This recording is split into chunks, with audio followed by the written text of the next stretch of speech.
Good morning, everyone. Welcome to our Bible study. This is April 23rd, 2016, and Tom from New York is visiting, as well as Linda and Shardy from Pennsylvania. So, Tom, go ahead. He's our moderator. Good morning. I thought a little different. Usually we have a quote from Mary Bakeretti, but I found something in Una Willard's Association Addresses, what I thought was kind of interesting. So she writes, "The Bible, study it, love it, discover its precepts, and live by it.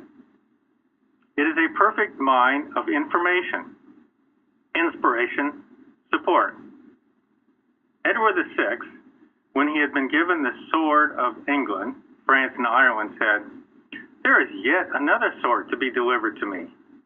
I mean the sacred Bible, which is the sword of spirit, without which we are nothing, neither can we do anything."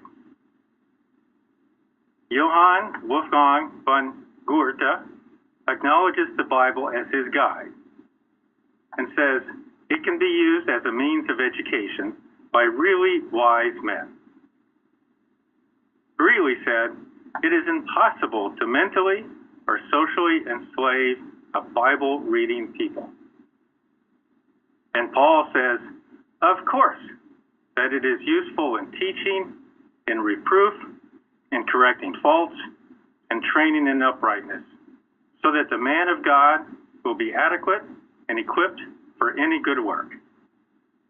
Amen. Excellent. Great. Very good.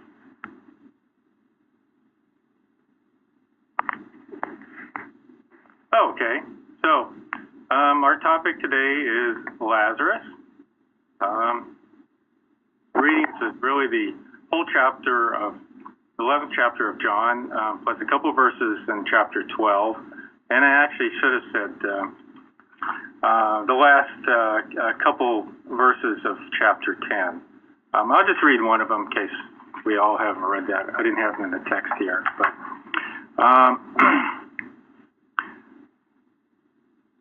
let's see. So they're talking about Jesus, "and went away again beyond Jordan into the place where John had first baptized, and there he abode."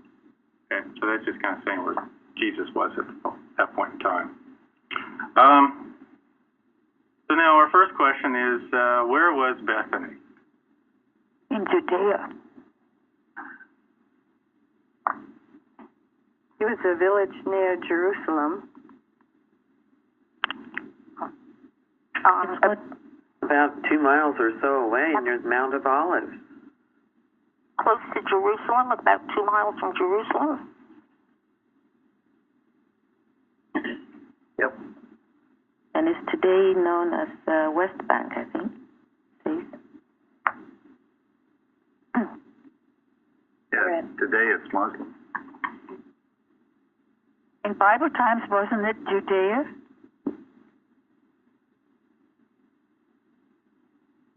Read it was the Judean home of Jesus. He preferred to lodge there instead of Jerusalem, and he would often stay with his friends, Mary, Martha, Lazarus. And where was Jesus in relation to Bethany?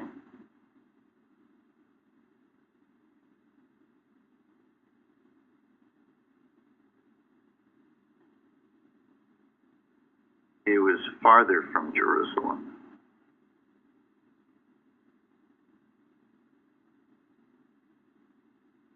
He had been staying away from Jerusalem. For what reason? Because it was very dangerous for him. He almost killed him. We're looking.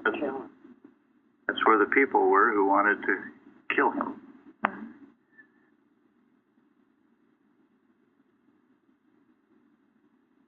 So I think what we're saying is he wasn't close by. He was a couple days away. Yeah. Something like that. Mm-hmm. Okay? So he wasn't within a few minutes away, all right? So we know he's a couple days away. And then in our next question, when he hears about Lazarus, he didn't leave right away. So the question is, why did Jesus wait 2 days before going back to Judea?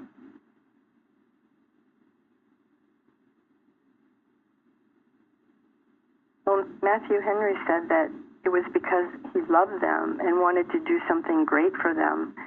He had healed people, and he had people risen from the dead who had just died. But for someone who had been in that state, or seemed to be in that state for a long period of time, this was going to be a very great thing and prove the power of God.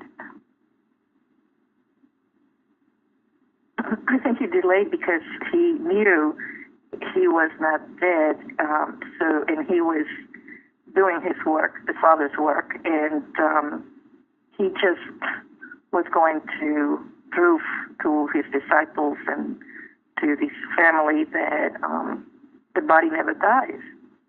And whose idea was that? Was that his idea? It was God's idea. God's idea. God. He was waiting for God to direct him to go. Right. Yeah, he wasn't planning to prove anything to anybody. He was waiting No. for God to send him. Right. He was waiting to hear God. Yes. Yeah, that's one of the beautiful points of this story is in everything he did, he waited to hear God's voice. Right.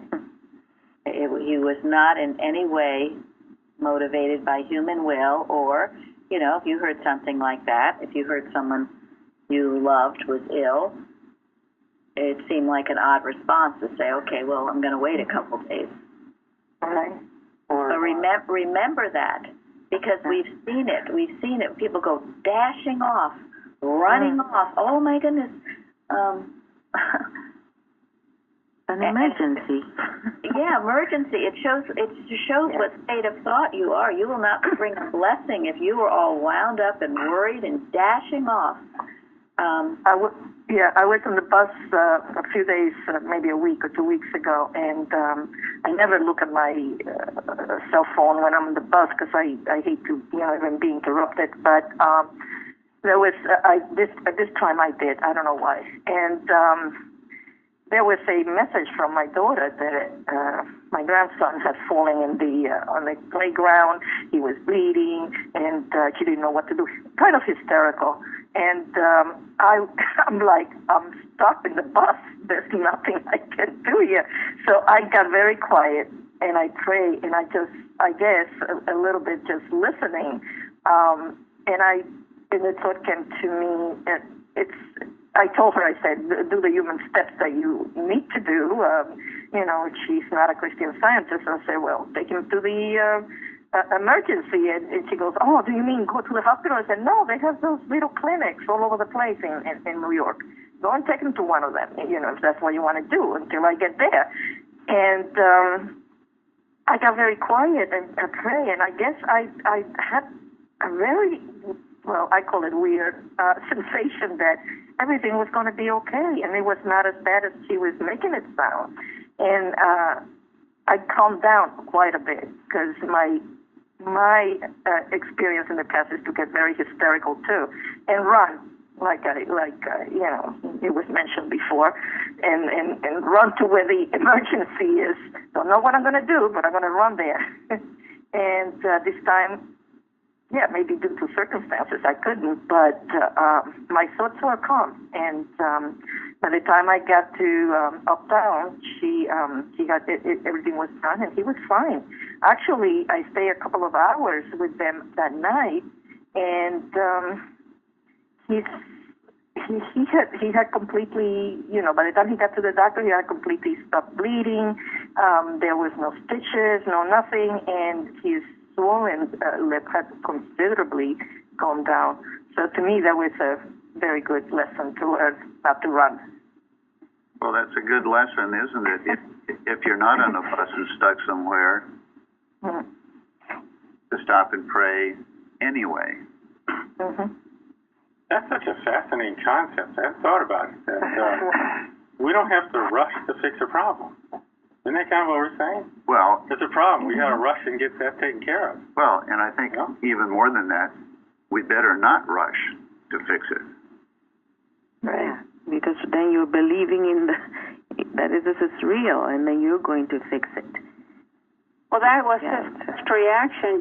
When he heard it, he said, this sickness is not unto death, but for the glory of God, that the Son of God might be glorified thereby. Yeah, he'd already spent 3 years teaching and healing people and raising people from the dead. He'd been doing this for 3 years already. He was near the end of his mission. So there wasn't anything that was going to get him upset. You know, this is really the beauty of these Bible studies. So hopefully you all agree with me on this. But, you know, if you read about this story, so much of it is that Jesus tarried, you know, beyond the Jordan because he wanted to demonstrate that he really did raise Lazarus from the dead, you know, and that's fine. But, you know, here we're talking about, you know, rushing around in sort of a panic to fix a problem. I didn't read that anywhere. But that's really an important lesson. Yes. Think about those that do dash in with that mindset. What is it that they contribute to the situation? They actually contribute to the problem, and they add nothing to the solution. Mrs. Eddy said that in her article, get the name of it now, Improving Time, I think, improving your time, but that rushing around smartly is no proof of accomplishing much. It is the peaceful state of thought. And you can judge for yourself where you are. If you get some piece of news and you react in this way, it shows you're in the human mind. And to get out of it, the first thing you need to do is pray. And Laura could do much more for this child praying than she could dashing off to the emergency room. Prayer, you don't have to be with the person in order for the person to benefit from your right thinking. Mrs. Evans used to love to tell this story, how she was at dinner once with this couple. They came to church. They were class taught and friend students and all of this. And evidently they were having dinner and their child rolled out of bed. They heard this bump or something. Well, and the mother, when it became hysterical, she was running and screaming and dashing upstairs. Oh, my child, my child. And the point being that what kind of scientist is that? So if you ever do that, question yourself, hone yourself down. What are you thinking? What are you believing in? And do you feel personally responsible? Or do you know that the situation is in the hand of God? Okay, Florence, I think, yeah, a Bible verse that has helped me, you know, when I started to learn about Christian Science and, you know, this response of reaction of fear to emergencies is the one that says, "There's a kinsman nearer than I." And it always comforted me to think about that when there's something happening and it seems like, oh, it's an emergency, but I can't do anything. To just remember that there is a kinsman nearer than I, which is God is there. And so to stay calm. Where is that from? It's I think it's in King. I'll look it up and put it, you know, we'll probably tell tomorrow, but I remember that clearly. I think it's in Ruth. Ruth? Ruth, yes. Mm-hmm. And, you know, always, your loved ones, you can't be with them every moment, but who is with them? God. Everyone. And I. Yes. The angels of his presence. That you do more good in knowing that. Now, what does it mean that all of this is for the glory of God? This healing, raising of the dead is for the glory of God. What does it mean to you? Why do you want to be healed? It's to prove the reality of truth, that nothing like this did God create. Death, sickness, all these things. Yeah. God is good and good only. So only good is really real. Show forth the power and the dominion of God. That should always be your purpose. I'm going to read something from Watches, Prayers, and Arguments. And why is that it should be your purpose?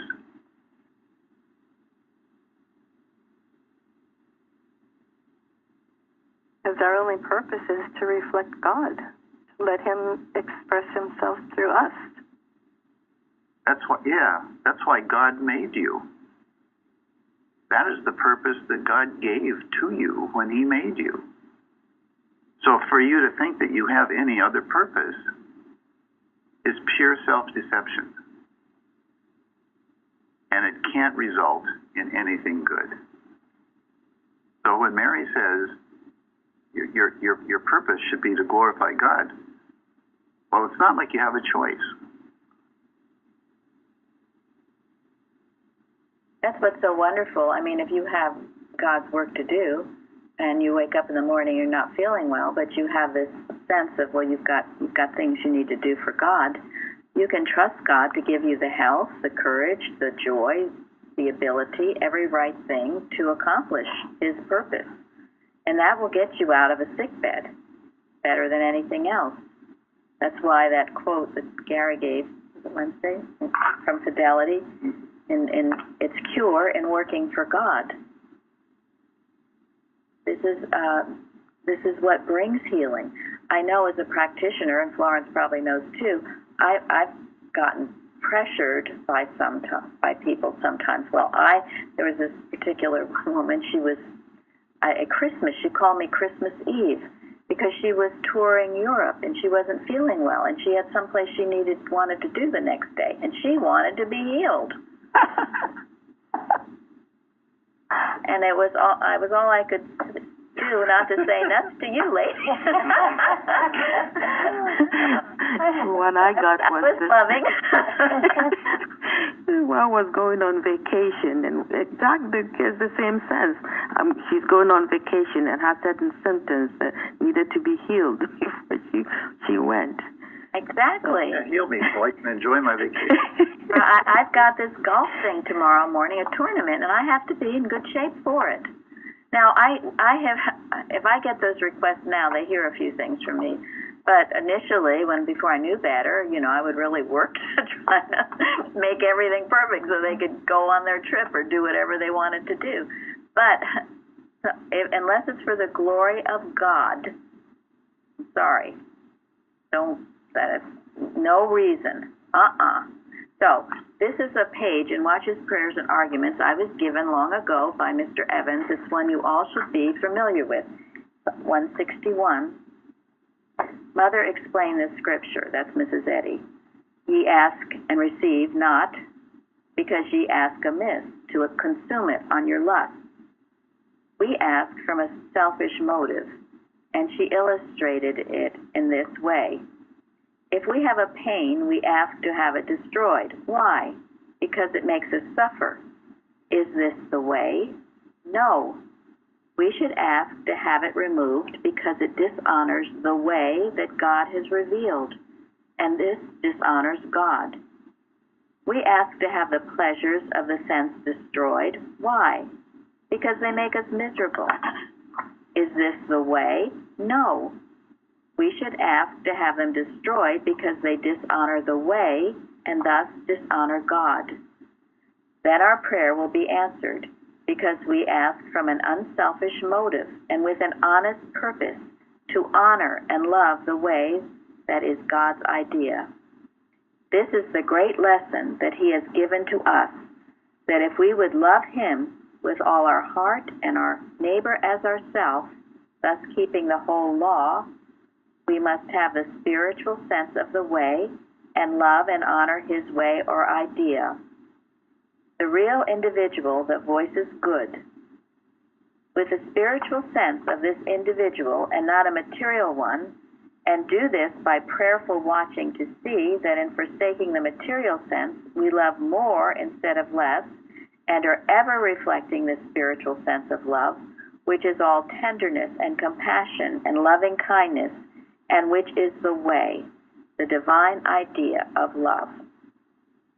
So, you purify your motives as to why you want anything. Ask yourself, why do you want this healing? Mrs. Evans gave the example when she was terribly overweight. She realized it was not representative of God as a practitioner. So she prayed that she wanted to lose the weight to glorify God, to be a representative of him, and she did lose the weight. Purify your motive. Why do you want what you want? the rule for motives and acts that we work with every day. Anybody else? You know, I want to say something to add on to it, that when I pray sometimes, and I'm realizing it's no difference in the vacation issue. I pray because I need to be a help somewhere. No difference. Same thing. And you have to pray not to have a healing so you can do a job. But you're asking for the healing to love God. Right, and if you know, whatever is your duty to do without harm to yourself, if you're going to help someone, and as I spoke in the beginning, your motive, you're doing something to reflect God, He gives you the ability to do it. But it's when it gets this pressure and push, and you have to do it for some reason, and you have to have it done in an hour or 2 hours or by tomorrow morning at 9 a.m. That's human will. It's human will. And human will does not heal. You rise in the strength of spirit to resist all that is unlike good, says Eddie. You do not rise in the strength of human will. There's a difference. These are subtle differences. And I wanted to mention, too, I guess while we're at it, a testimony on Wednesday. It mentioned about Jesus and the temptations and how it wasn't the devil tempting him, it was his own thinking. Now, that's not metaphysically correct. Why not?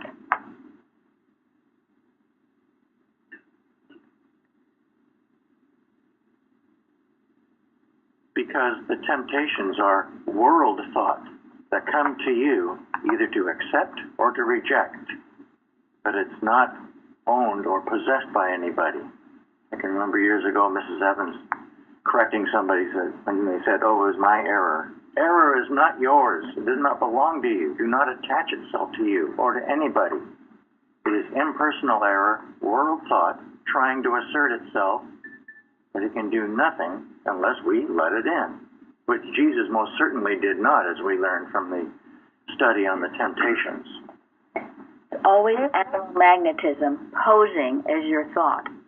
If you think it's thought, you're hooked. Eustace has a wonderful article, a wonderful chapter on malicious mind.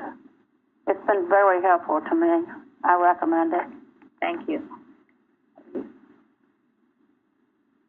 If you think it is your own thinking, you will be ashamed of it.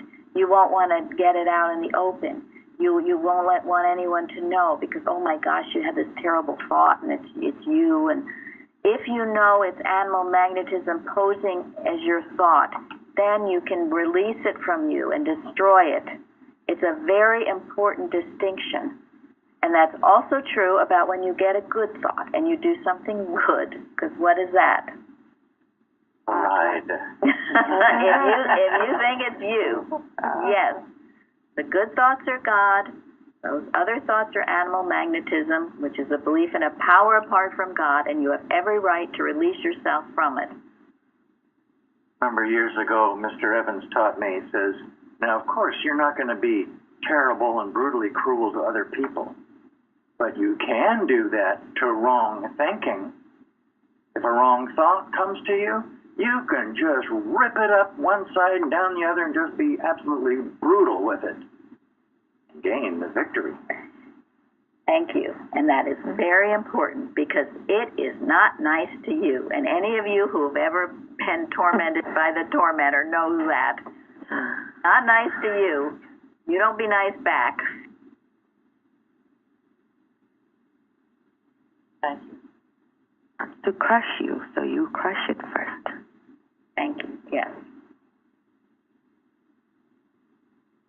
Okay, anybody else? That was a lot of meat in one question. Well, don't say, my bad. right. Which actually I have done, but, well, sometimes you have to admit, that, you know, that you didn't do the right thing, but again, impersonalize it. Right. When you make a mistake, you do have to admit that you made a mistake. That's the first step in learning the lesson from the mistake. But you don't own the mistake. Own it. It didn't come from you. It was just a mistake. Tricked by something. So you admit the mistake and kick it, you know where. Just as if in math, if you were doing 2 plus 2 is 5, you couldn't not say, well, that's a mistake, and just go ahead and work on that 2 plus 2 is 5, and nothing would turn out right. You'd have to say, oh, whoops, that's not right. 2 plus 2 is 4. I'll correct it, change it, and go forward. But you don't say, oh, my gosh, I thought 2 plus 2 is 5. I'm going to go into mourning for 10 weeks. I'm such a stupid idiot. I used to do. Exactly. I think we've all used to do Really? I mean, it comes to all of us that way. You know, the other thing with that, you know, you don't own the mistake, but the other thing is the mistake does not own you. It does not own you. Rise in the strength of spirit. And God has made you capable of this. Speaking it out. So don't tell me you're not capable. I don't like to hear that, because people, I just can't do it. I don't know. I just can't do it. Yes, you can. God said you could. God's there. You've got the whole power of God behind you to do it. So don't argue on the wrong side, for heaven's sake. It's the might of mind. Always, I love to keep that thought. It's the might of mind. It's the might of mind. Yes. When you make a mistake in math, you have to erase the whole thing. You can't lose part of it. Yes. And that's what you have to do with error. Thank you. That's right. Or it'll look confusing. You try to write over it, or it's confusing. You got to get rid of the whole thing. It was a mistake. Whoop, gone.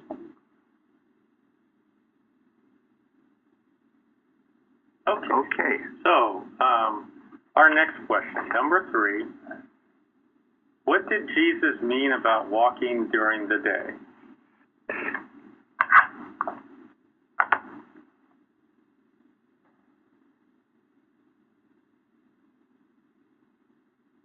I think he was referring to the light of truth which he brought into the world to turn people to the one and only God.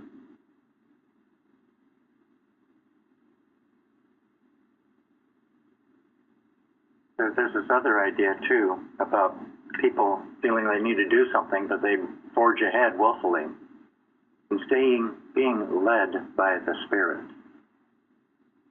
To me, that's what the difference between walking in the day or walking in the night. Yeah, what is the day that he's referring to?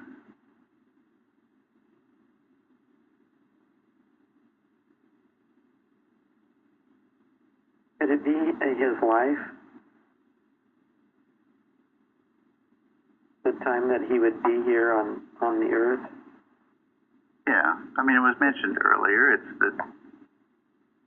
He was referring to. It's the light of truth that he lived. It was his example. And, you know, it's not just for his time while he's there. In other words, the light didn't go away when he ascended. And what is he speaking to? What is the preceding verse? Well, do you want to go when you were stoned? I mean, are you really going back there? No, he's saying that. I'm sorry. Okay, he's saying that it's the light is to walk into the truth with the spiritual senses, and the stumbling in the night is when we are letting us led astray by the error, by the material senses, but what we see with our eyes. I think. I don't know. Maybe I'm saying that wrong. Pretty close. No, I think there's something. I think that's right. I mean, think about it. It's you walk during the day to be directed by inspiration, by love for God and for mankind. It's to be should be the motive for you to walk, for you to talk. He is saying If God tells you to do it, you do it. It doesn't matter what the opposition is. It doesn't matter if people are going to stone you. God is directing you to do something. You do it. And that's the light.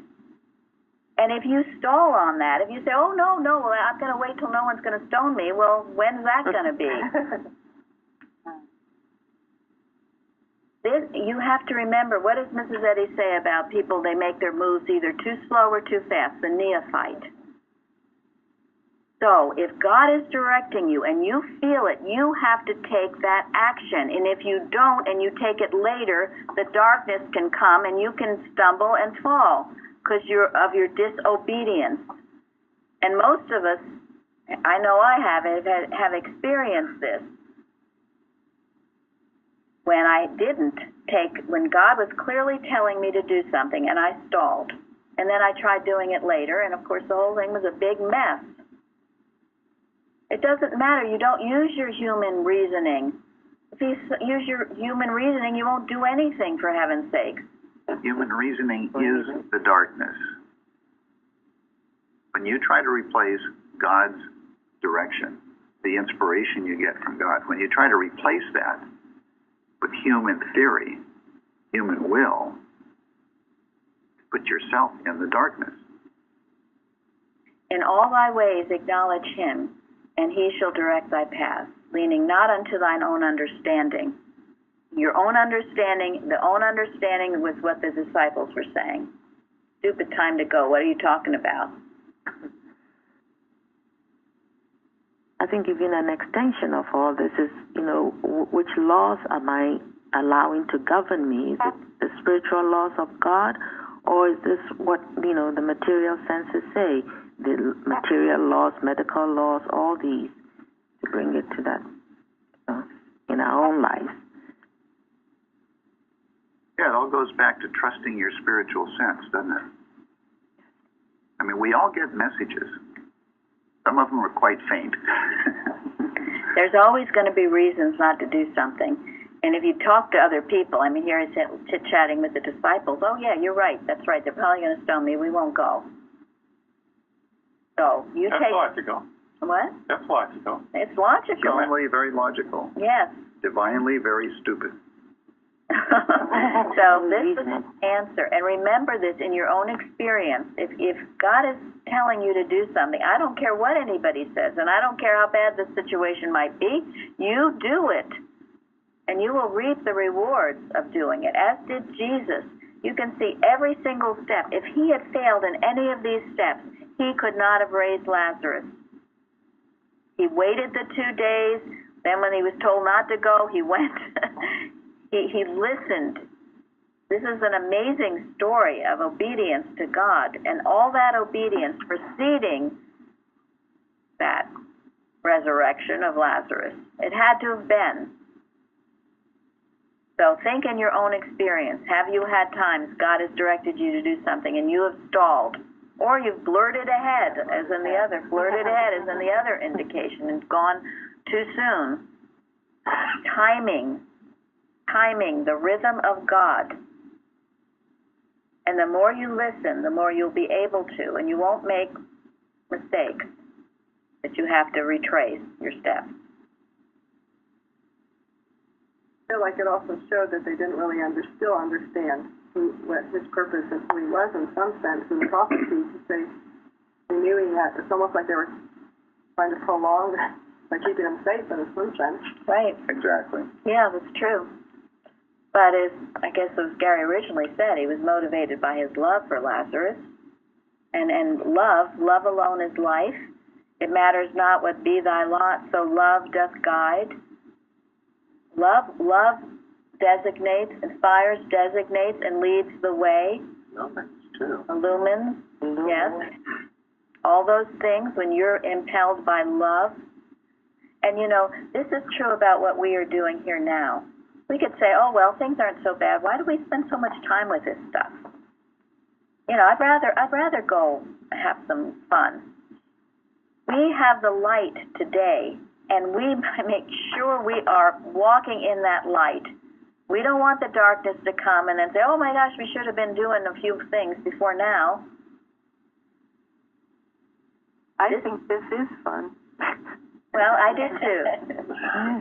Glad we're It enjoying was, I was just going to say this is a lot of fun. I was at a funeral last weekend, and that was quite an experience. But what I wanted to say about the light was that a small nuance is that it's easier walking in the light to see things that you might trip over. So it's easier, the brighter the light, divine light, the easier it is to pick out the error. Yes, thank you. Oh, yes. That's good, yes. So we have this light now, and we got to make hay when the sun shines. I always think of that. That's why we're watching. That's why we do all these things while we have the opportunity to do it. Not wait till it's too late, for heaven's sake.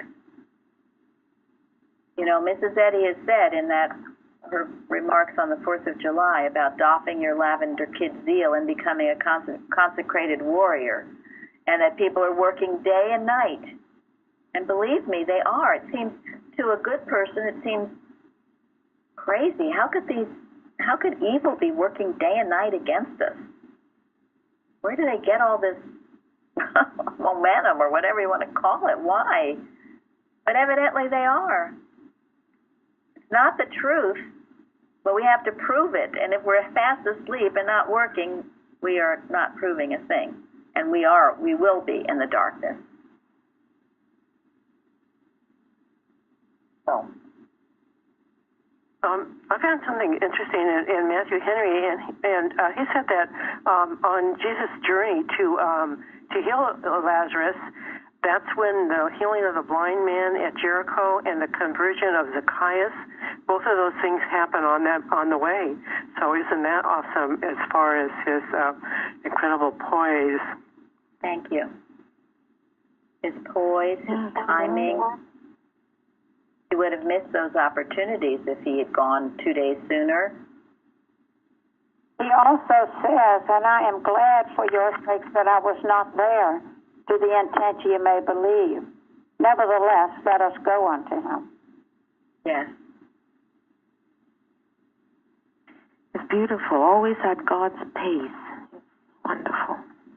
Yeah, another little thing that Matthew Henry said is that we should not be so intent on doing one good thing that we neglect another.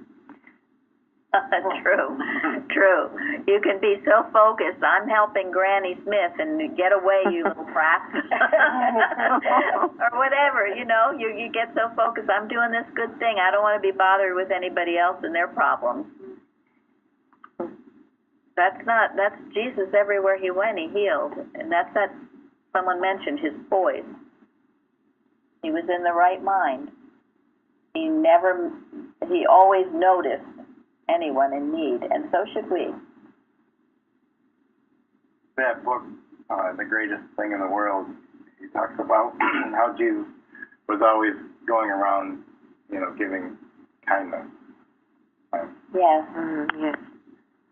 Henry Drummond, The Greatest Thing in the World. If you don't have that book, you should get it. It's Corinthians 13. Parody. Beautiful book. It's one Mrs. Eddy comments on. She had it and loved it. We used to sell it here, but now you can just Google it and get it on Amazon. Thank you. Okay, how are we doing, Tom? All right. So next question is, why did Martha immediately go see Jesus? So then, it says here, verse 20, then Martha, as soon as she heard that Jesus was coming, went and met him. Maybe it doesn't mean anything, but anyway, something to think about. Because she had to rush. Martha we knew Martha from another time when Jesus told her, when she complained that Mary wasn't helping, and he said, no, you're wrong, Mary's doing the right thing by sitting here and listening to me. I think she's always sort of more active, maybe somewhat more in the human mind, and she's the one that says, but he stinketh, after 4 days. She objects to taking the stone away because it's too late. Martha is the personality A, what they call personality A, has to be doing, and always rushing. Yeah, she was wrapped up in all of the mourning and the weeping and believing that he had died and all upset and where the hell was Jesus when we needed him, you know? I feel like it was a misunderstanding again of who he was, because she was saying, well, I know he's going to be resurrected eventually, or in the fruit. It's like looking into the future for it rather than realizing what Jesus was teaching right there was the resurrection. Right. Yes, thank you. Yeah, in a way she was chastising Jesus for not showing up earlier. Human mind is so ungrateful, so blind.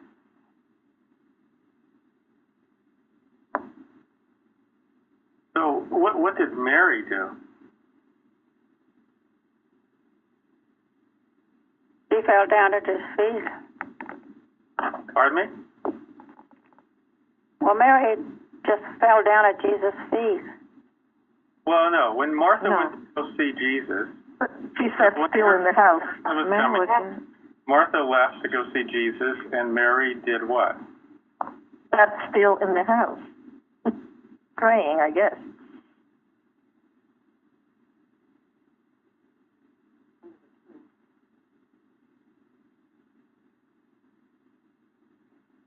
Yeah, it says, what she says, Mary sat still in the house. So, you know, both sisters get told that Jesus is coming, and Martha rushes out, and Mary sits still.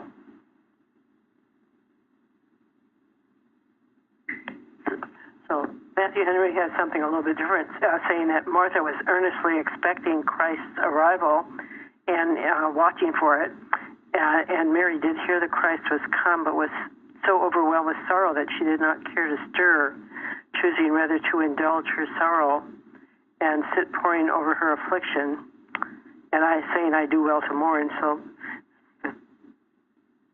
yeah, I think in this case, you know, I'm not sure. I think Martha might get a bad rap. Anyway, you know, this is all speculation. We can think about the various ways they dealt with it. Martha did want him to know right away, went and met him, while Mary didn't. So, yeah, that's a different viewpoint. Right.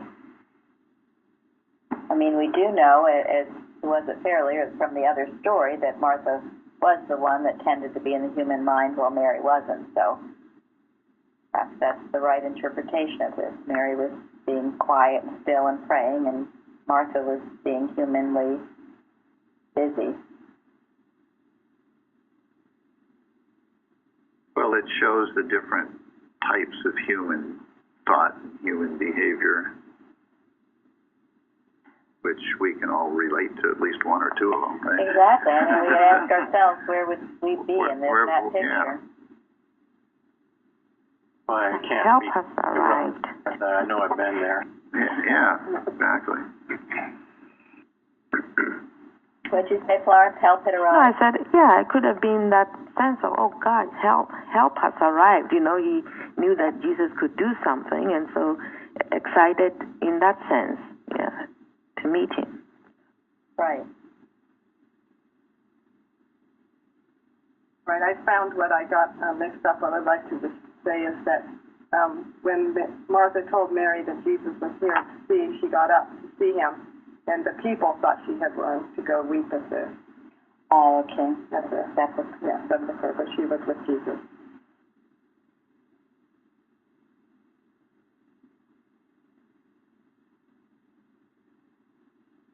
Anyone else on that? One thought, which everything isn't necessarily recorded, so this could be pure speculation, but one commentary kind of commented that maybe Martha was wanting to warn Jesus that the people that had it in for him, the Jews, in other words, some of them might have been there to warn him to be a little careful or whatever, or not even to come. Yeah, we probably don't know half of all of what went on. It wasn't like somebody had a video camera at the time and could record the whole thing. It wasn't. Oh, yeah.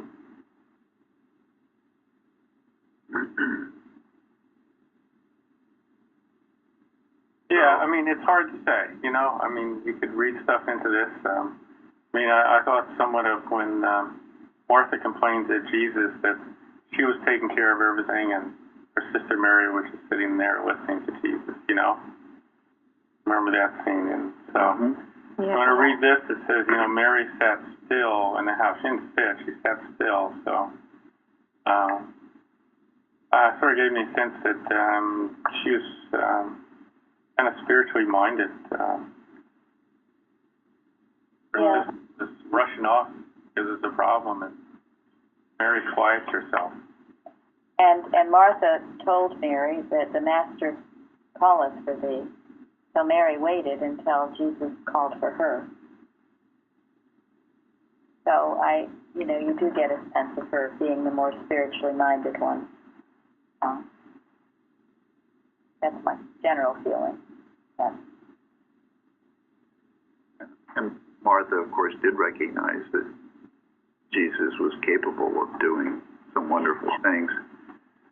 But when he assured her that he would, she argued with him. She said, no, you're too late. Didn't quite get over that belief. Right. Okay. That leads us to the next question. Yeah, the next question is,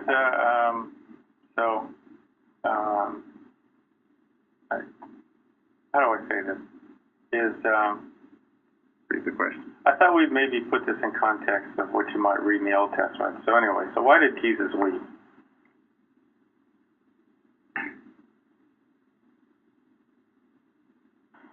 Well, in the context of the Old Testament, it implies that he was weeping because of their unbelief,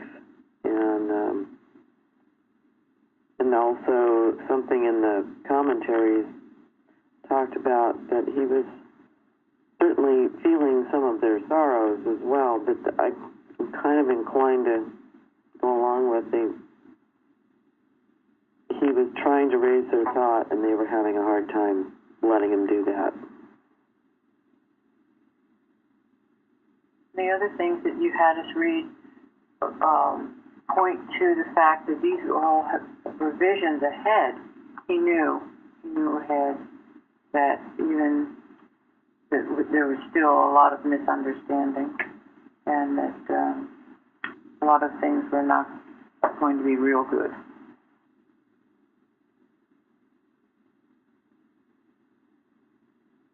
Well, what I read in a lot of the commentaries, it made Jesus sound like, well, he was grieved because Lazarus was his friend, and so he's crying for that reason. But I mean, you think of what happened, all these steps. He was being opposed everywhere he went. You know, he's having to keep explaining himself. You know, first, why did you wait 2 days? Then why are you going at all? Why didn't you heal him sooner? I mean, it would be. And Jesus was also knowing what was coming next.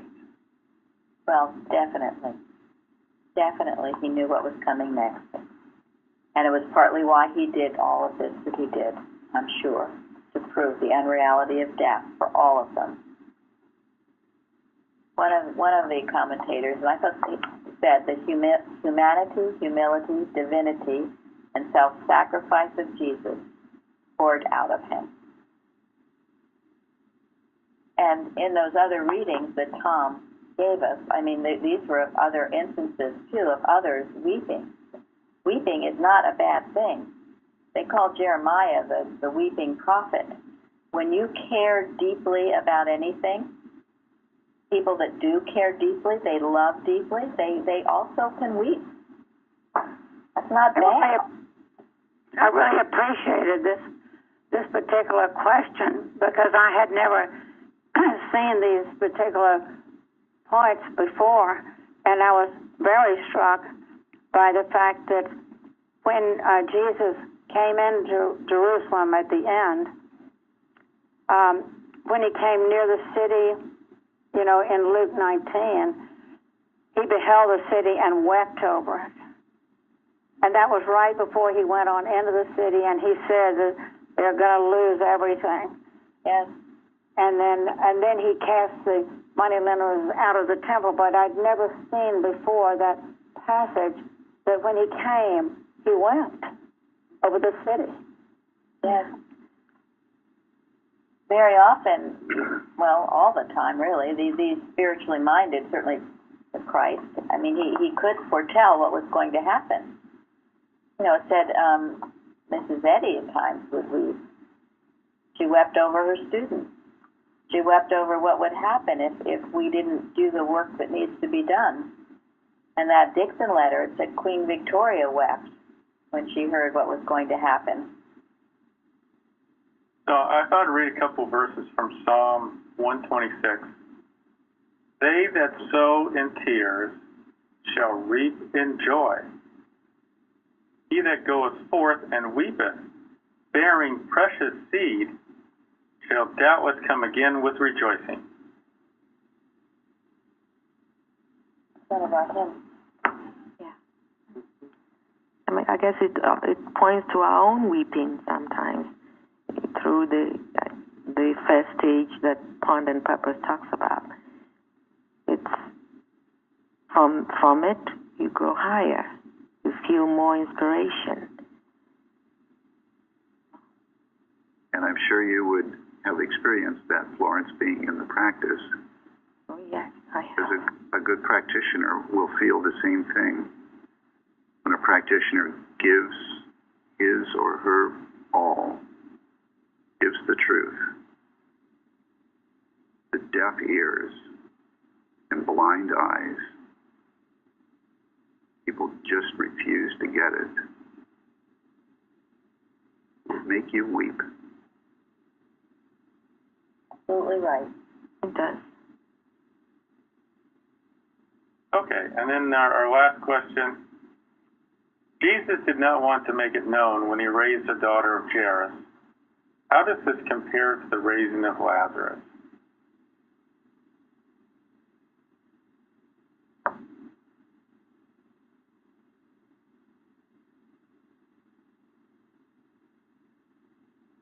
Was the point of this question, I have to ask, that when he raised Jairus' daughter, he had to put everybody out of the room? He did that, Is yes. that the point? He did that, and then afterwards he told people not to tell anybody. So, yeah. Yeah. What's the timeline? But if you read about Lazarus, it's so different. It's the opposite of that. I think the timeline. He's very dramatic about the whole thing in front of other people. What is the timeline?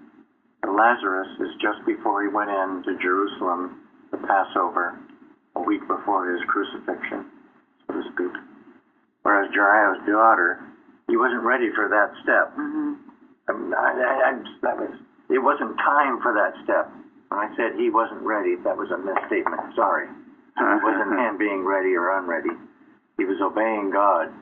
He knew that the time wasn't then yet for this to be out in public view for everybody to see.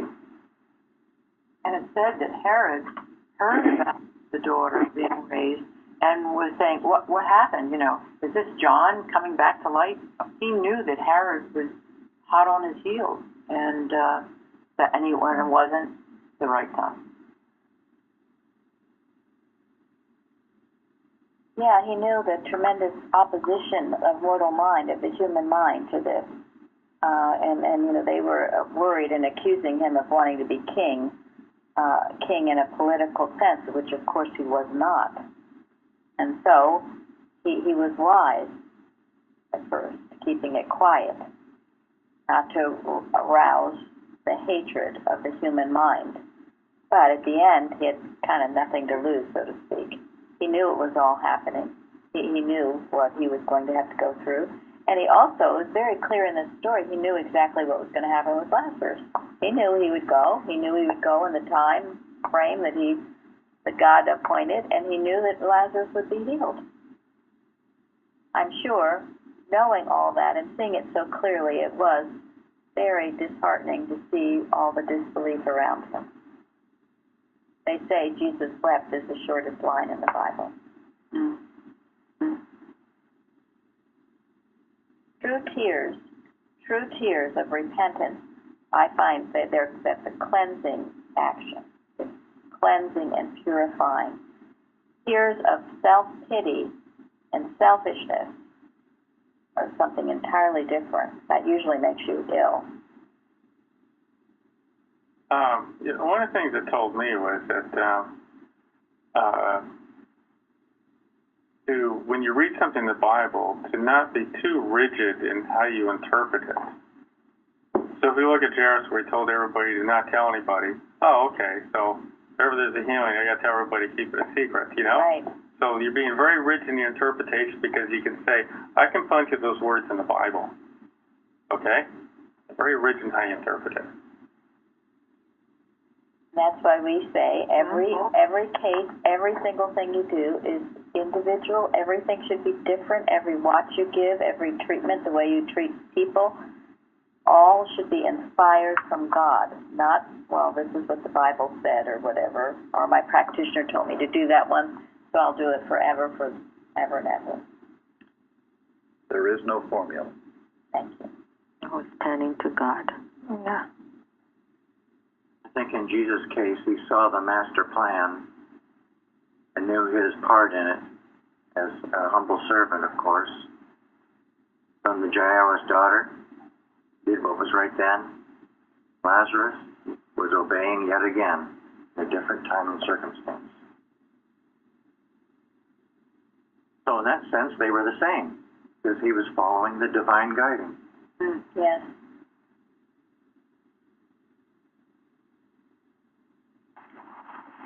Said there were those who, of course, the raising of Lazarus, it enabled their faith to increase. There are many who did see, and there were those who didn't, and who just rose up in opposition. Crucified. It became a very famous situation because when Jesus went into for the Passover, it said that many Jews wanted to see not only Jesus, they wanted to see Lazarus. And the chief priests consulted that they might put Lazarus also to death. Interesting. They were very, very threatened. How could this be? Made no sense to the human mind. It made no sense. He broke all the rules. Broke all our false medical beliefs.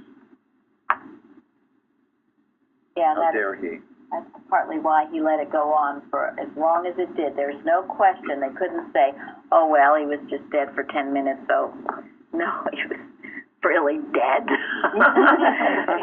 dead. I think there's this Jewish belief you got a 3-day period to act in. Exactly. That's what You did it on day number 4. Break yet another rule. Break all the rules. It was also interesting that Jesus said when his disciples, they believed when he said, Lazarus just sleepeth. That's what he told them.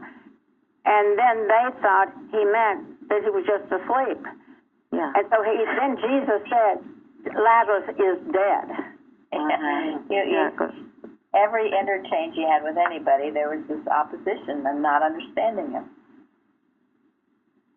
Can I say something else about question number 5, which made me think, it came to me, that I thought was hopeful for me. Here are Mary and Martha, who love him and trust him and know his power, and they didn't get it. And then there's this man from the synagogue who may have been a Pharisee who did get it.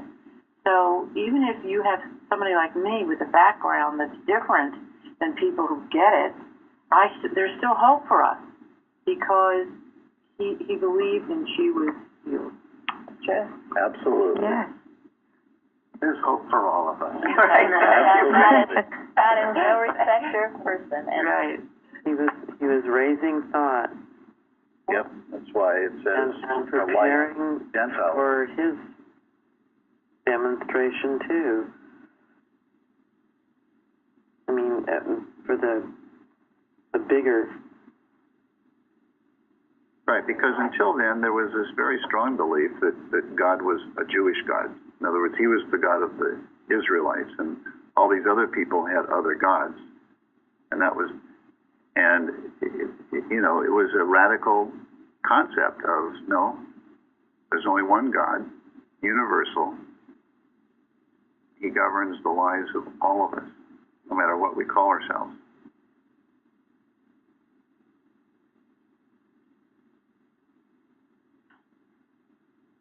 By Mrs. Eddy says we need more Christianity and fewer and less sects, something like that. Yeah. Right. Christianity. Hey, anyone else on this? This is good. Excellent. Thank you all. Thank you, Tom. Thank you. Excellent questions. Thank you all. Thanks, Tom. Thank you. See you all tomorrow. Yep. Thank you. Bye.